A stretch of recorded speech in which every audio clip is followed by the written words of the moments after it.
மக்களே, அக்கா எக்ஸாம் ரிசல்ட்டுக்கு கூட இவ்வளோ தூரம் வெயிட் பண்ணியிருப்போமா என்னன்னு தெரியல. எப்போதாக்கா வீடியோ போடுவீங்க? இன்னைக்கு காலையிலேருந்து நிறைய பேர் வாட்ஸ்அப்பில். ஏன்னா ரொம்ப கூலாக தான் இருந்தேன். ஏன்னா இது எந்த அளவுக்கு ரிசல்ட் கொடுக்குன்னு ஆல்ரெடி எனக்கு தெரியும். எத்தனை டைம் எக்ஸ்பீரியன்ஸ் பண்ணியிருக்கோம்.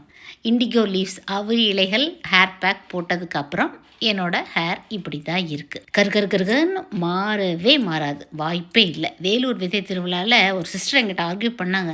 இல்லைங்க, ஹென்னா போட்டு அடுத்த நாள் அவுரி போட்டால் கருப்பாகுதுங்க. நாங்கள் வீட்டு தோட்டத்தில் ஆர்கானிக்காக இந்த அவுரி இலைகளை வளர்த்தி எடுத்து வேறு எதுவுமே இந்த இலைகளோட நான் கலக்கலை. இண்டிகோ லீவ்ஸ் மட்டும்தான், தண்ணி மட்டும் கலந்து பேஸ்ட்டாக அரைச்சி ஒரு 16 ஹவர்ஸ் நான் புளிக்க வச்சேன். ஃபர்மெண்டேஷன் நடந்ததுக்கப்புறம் ஃபர்ஸ்ட் டே ஹென்னா போட்டு வச்சுருந்தேன். இது எல்லாமே உங்களுக்கு ஷார்ட்ஸாக நான் போட்டிருப்பேன். நீங்கள் முன்னாடி போய் பார்த்துட்டு பார்த்தீங்கன்னா நல்லாயிருக்கும்.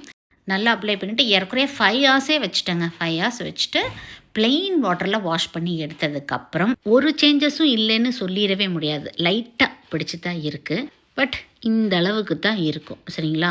அவுரியை போட்டோன்னே அப்படியே முடி கருகருன்னு மாறின்னு தயவு செஞ்சு அந்த எண்ணத்தையெல்லாம் மாற்றிக்கிங்க.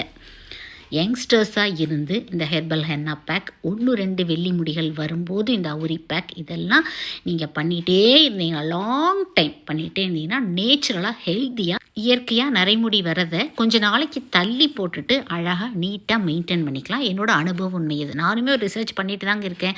வேறு என்னென்னலாம் ஹெர்பல்ஸ் ஆட் பண்ணால் கருகருன்னு முடி மாறும் அப்படின்னு அந்த ரிசர்ச்சில் பாதி கிணறு தாண்டிட்டேன். இன்னும் கொஞ்சம் அந்த ரிசர்ச் போயிட்டே இருக்குது. சீக்கிரமாக உங்களுக்கு அப்டேட் பண்ணுறேன். Stay healthy.